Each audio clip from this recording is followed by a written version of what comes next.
it's the workhorse of the group. It's the one that does all the work.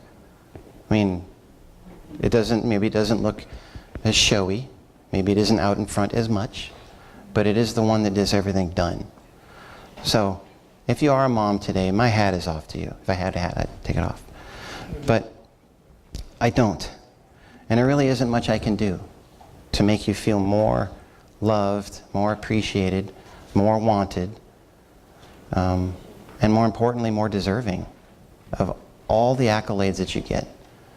My prayer, though, oddly enough, is that we would actually honor our mothers throughout the whole year. I really do pray that. I pray it wasn't a once-a-year occurrence. Well, if you can do, let's just say you do it twice a year. There you go. That would be better, wouldn't it? So, for all the women who didn't necessarily stay home and do all of those traditional things, and you're like, well, gee, I didn't do that. You gave up being a mother to go have a career. Or maybe you gave up being a mother because you were the only one. You were the only one doing it. And you really didn't have someone else there to help. To you, if I had another hat, I'd take it off. Because honestly, what's harder? I mean, it's like, can you clap your hands with just one hand? But yet they figured out how to do it. Can you do all of the things that a woman does and a man does? Because they do that too. So, for all the single moms, I got to say, you guys had it the hardest. I talk to them more than anybody else on the radio that call in. And I have to say, they're some of the strongest individuals, guy or girl, that I have ever met. They never say die. They work forever. They work tirelessly, it's seemingly. They never complain. They don't give up. And why do I say all this in such a weird, cryptic way? Well, I'm trying to tell you about Mother's Day and I'm not a mom. I don't get it. All I know is I respect it. I understand that it's a hard job. I understand being a father is a hard job too. And in, a month, I'll be here telling you about that. But I think it's interesting that love is transcending. It goes throughout time. And it never fades away. So if any of you here have lost your mom, don't be sad. Someday you'll be back together. Someday you'll get to see him again. Honestly. And the thing is as you get older, you learn how good a mom you had. That's the famous thing. Because when I was a kid, my mom tried to tell me to do all those things.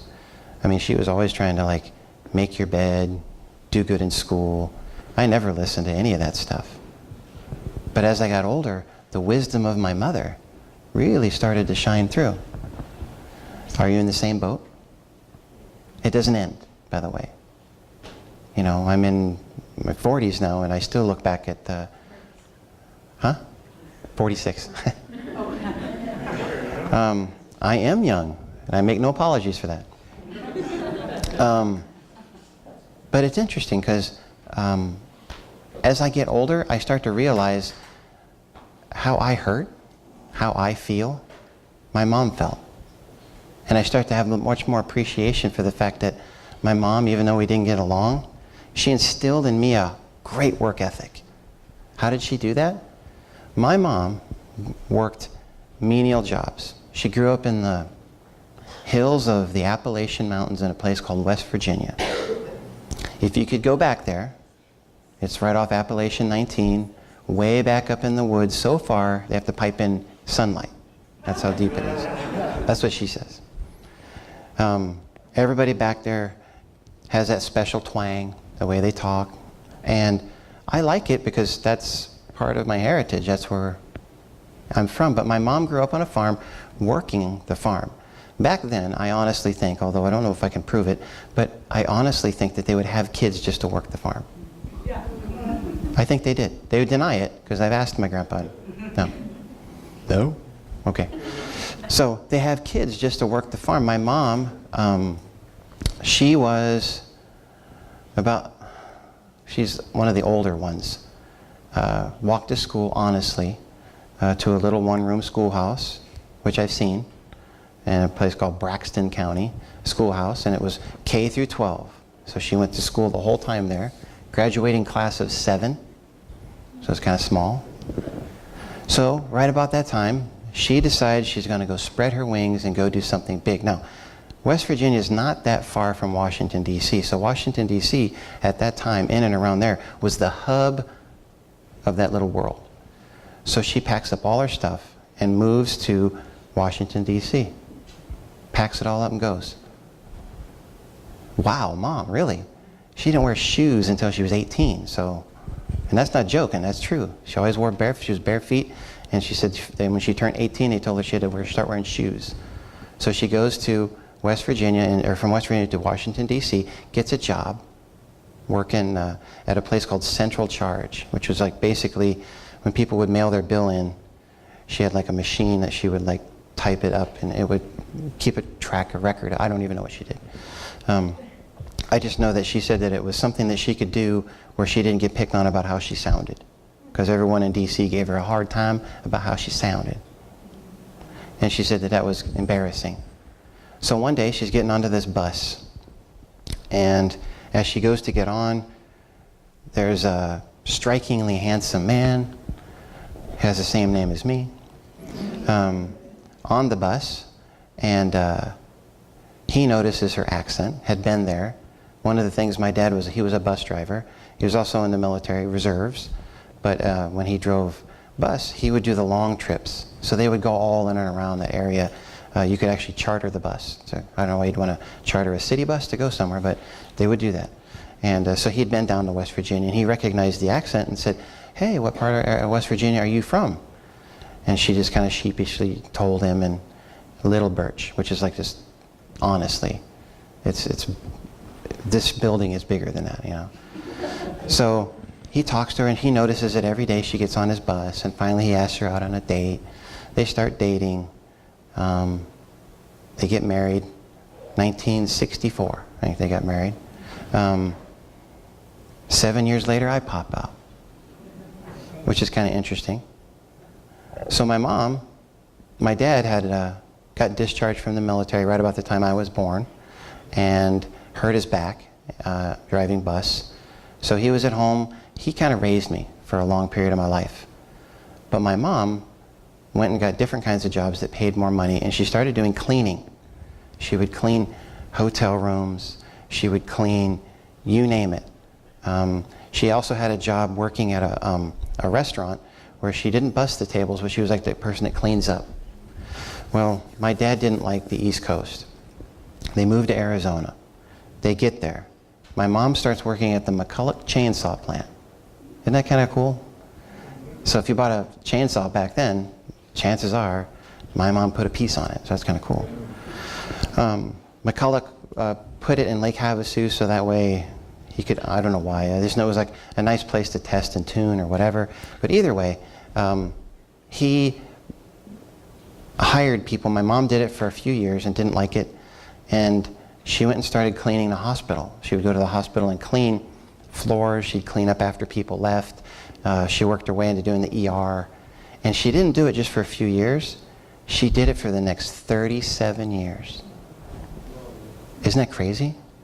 I mean, it's like absolutely mind-boggling if you think about it. She had little jobs here and there, but mostly that was what she did. So that's why whenever I go someplace, talk to somebody, thanks Mom for this, she always used to tell me, make friends with the people who clean. They can make your life easy or really difficult. And I was like, oh, that's true. And it's been true. Like, we'll be in a room, like a hotel, and the cart will be out there, and I'll always stop and talk to them, and hey, how you doing? And because it reminds me a little of what my mom used to do. And if I'm ever in the hospital, you know, I would talk to the people who do the cleaning. And it was really interesting was just recently up at Caleb, he asked us, the CEO, he asked everybody, I don't think he expected anybody to answer this, we're having a big meeting, like 1,000 people in this one room. And he says, all right, who here knows the name of the man who cleans the buildings at night? Nathan.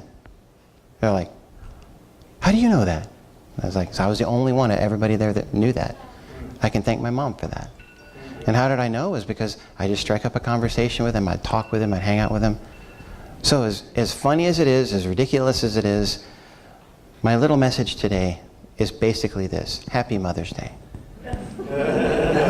I want you women in the audience to feel special. I want you to understand that I'm humbled in your presence. I could never do what you do, nor would I ever even fathom trying. So I just want you guys to know, you ladies in the room, that even if your guy doesn't say it, he appreciates you. A little bit about guys, we don't talk much. A lot of times we won't say anything at all. But I encourage the men in the audience today to say something. Okay? Say something to your mom. Say you love her. Say thank you. And if you have a wife, you don't get off the hook. Because she's the mother of your children. But I don't know how many people have said, she's not my mom. Yeah, try saying that around my house. It worked really good. So charm is deceptive and beauty is fleeting, but a woman who fears the Lord is to be praised. I think every good mom fears the Lord, regardless of what they do. Did they do it perfectly? No. You make mistakes? Sure you did. But you know what? You did it the best you could with what you had. So I tell you today, even though we make fun of it and we joke about it, you know, all those little things that you told us to do or not to do throughout history, I am glad I was told these things. The scary part is, young people in the room, when you get older, you'll hear your mother's words come out of your own mouth. That's somewhere in the Bible, I'm sure. I'm sure it's in there. Well, I think today I want to end early so we can get to the places you guys are all going to go eat, I'm sure, right? But I have to admit, you know, I found out just last night that I would be talking to you, and I knew on Mother's Day, it's a hard subject. You'd think it'd be easy, but it really isn't. It's like trying to explain love to somebody or explain a color to a blind person. It's like, it's really, really hard. But it's not impossible. But at the same time, I hope that something I said at least struck one of you. Maybe my lack of saying anything too much, at least it gives you the idea of just how hard it is. So I just want to let you guys know, have a good day. I appreciate you. Go do something fun. If you haven't bought your wife or mom a card today, you can use my notes if you want and make something up. Make something up by hand if you like. I hear they like that. But in all honesty, though, I really do appreciate you guys, and thanks for having me up here today. And I do hope that Pastor Ron gets feeling better soon. If this is by chance your first time here, which I don't see anybody, but if it is and you didn't get a welcome packet, I usually say this, or I'm supposed to say it during my announcements, but seeing as how I'm doing so good today. If this is your first time and you haven't got a welcome packet, please make sure you get one on the way out, or raise your hand and maybe someone can get one for you. But I just want to say welcome all of you guys. Patty and I were talking today on the way in, and what has it been, 2 years now, right? Little being here? Oh, yes. Been here 2 years. Time flies, huh? And I have to admit, I really, honestly like this church. But not the church building, I like you guys. And that's why we keep coming back. Yeah, so thanks guys, thank you guys.